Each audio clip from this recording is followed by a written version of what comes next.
Ето го и векото. Ето какво има и зад гредата са амортисьори. Ето. Тук има много ръжда. Ето.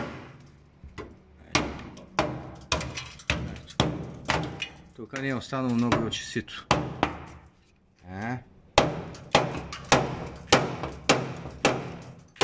Ето какво е. Да видим от другия край.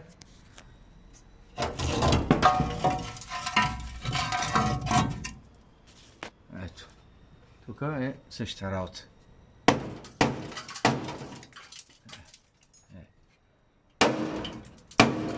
Тук шасито е станало наполовина.